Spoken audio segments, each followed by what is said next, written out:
नारद जी ने संसार छोड़ने का नियम धारण कर लिया।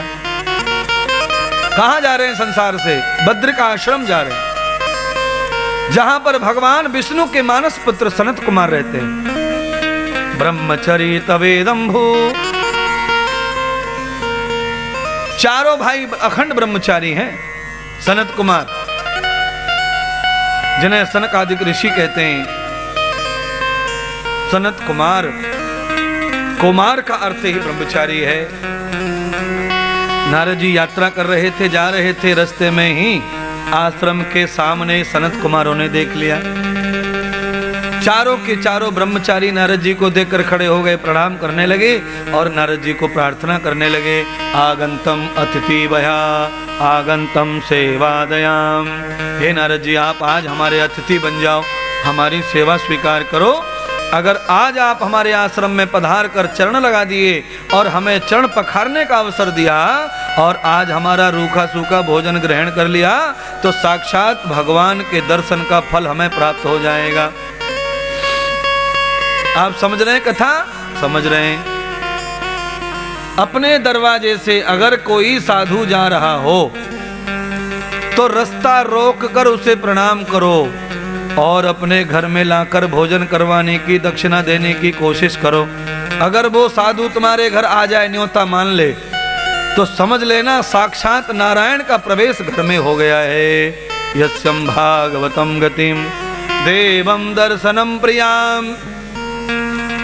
संत के चरणों में नारायण वास करते महाराज।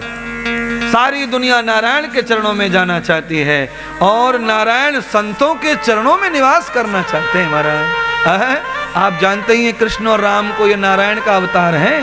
इन्होंने जन्म लेने के बाद, अवतार लेने के बाद सबसे पहले गुरु सेवा की है, संत सेवा की है महाराज। मैं तो आपको कह रहा हूं कि भगवान के चरणों के दास बनो, पर भागवत कह रही है कि अपने गुरुदेव के चरणों के दास बनो। समस्तम नवेदितो जाताम देवम गोविंदम तथा दासो अहम गोविंदम गुरुबंधनम। जिन्होंने गोविंद का मार्ग दिखाया है, ऐसे गुरु गोविंद को ही चरणों में रहकर अपने कल्याण का मार्ग प्रशस्त कर लेना चाहिए। गोविंद ने भी वही किया जो तुम करो। गोविंद कहाँ गए थे बड़े होने के लिए? अपने गुरु भगवान के चरणों में गए थे, अवंतिकापुरी उज्जैन नगरी में, क्षिप्रा नदी के तट पर। आपका तो बड़ा भाग्य महाराज कि आप सबको जाना कहीं नहीं पड़ा है। वृंदावन से भगवान नारायण ने हमें भेज दिया है और आपके लिए बांके बिहारी का प्रसाद लाए हुए हैं भागवत के रूप में, जो आपको त्रयोग देगा। भागवत का तो फल मिलेगा ही मिलेगा, पर वृंदावन की सेवा जो हमने की है वह फल भी आपको अब प्राप्त हो जाएगा, क्योंकि ये शरीर वही तो है जो संतों की सेवा करके आया है। असंख्य संतों की, अगणित संतों की सेवा की है। अब वो संतों की सेवा कहाँ जाएगी? तो कहाँ शरीर में व्यापक रहती है भाग्य के रूप में। जो जो हमें सुनेगा, समझेगा, सब में थोड़ा थोड़ा ये अंश भागवत की सेवा का जाएगा, आपको फल प्रदान करेगी भागवत। नारद जी ने अपना दुख बताया सनत कुमारों को, कहा कि इस समय अतिथि सेवा का सौभाग्य नहीं लूंगा।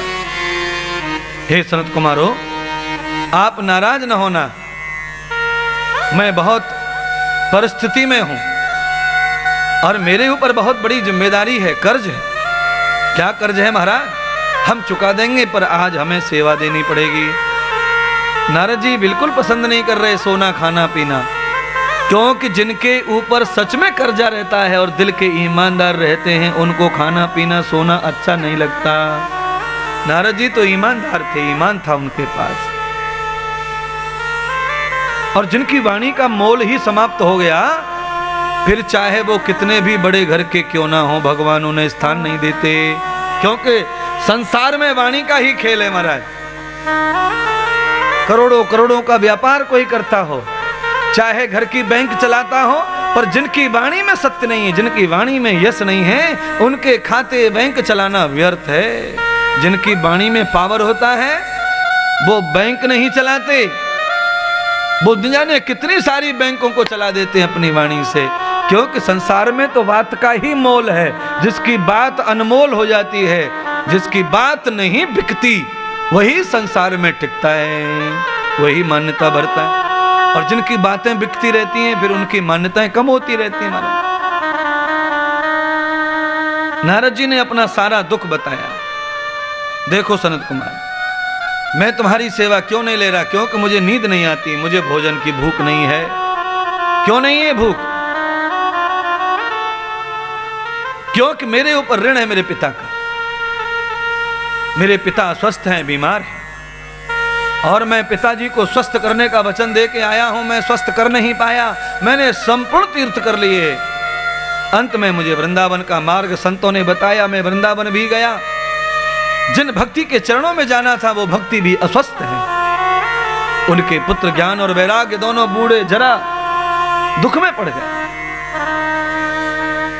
इसलिए हे सनत कुमार, मुझे माफ करो।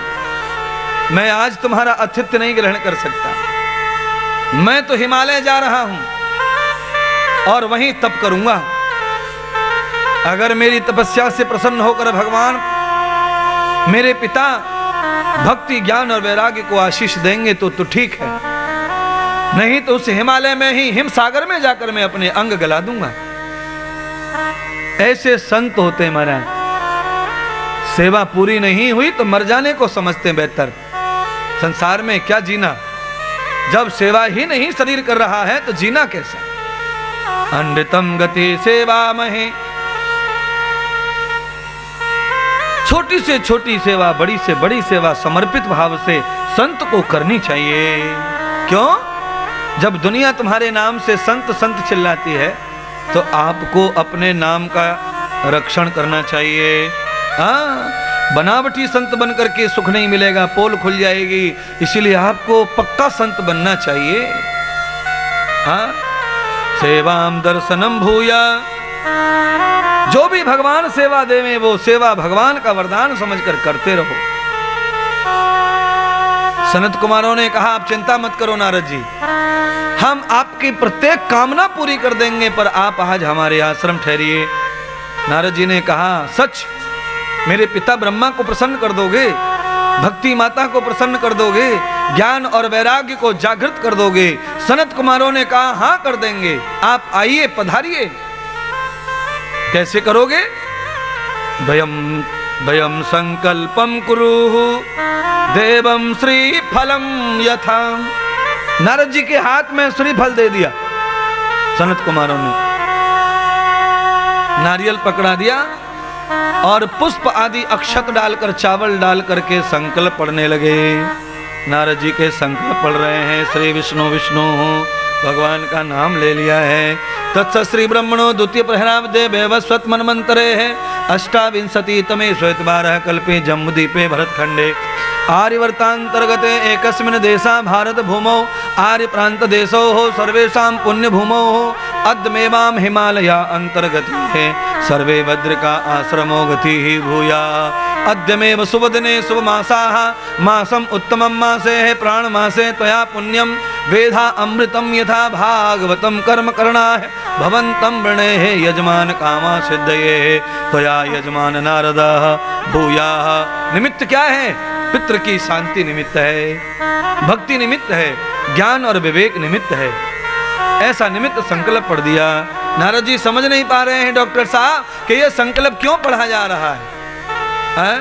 और दुनिया का कोई यजमान समझता थोड़ी है पंडित जी क्या बड़बड़ बड़बड़ करता रहता है। पंडित जी ने बस कह दिया, हाँ संकल्प हो गया, चढ़ा दो चढ़ा दिया, रख दिया रख दिया।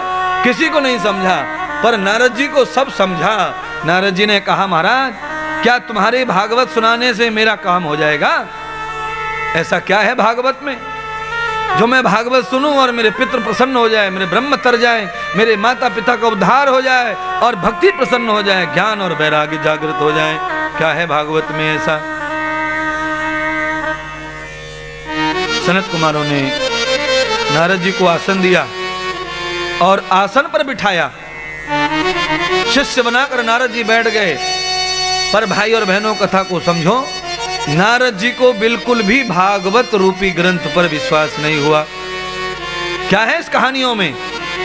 अरे ये कहानियां तो दादी अम्मा नानी सुनाया करती थी बच्चों को सुनाने के लिए, और इस कहानियों में ऐसा क्या है जिसे सुनकर ज्ञान जाग जाएगा, विवेक जाग जाएगा और मेरे पिता ब्रह्मा प्रसन्न हो जाएंगे, भक्ति नाचने लगेगी।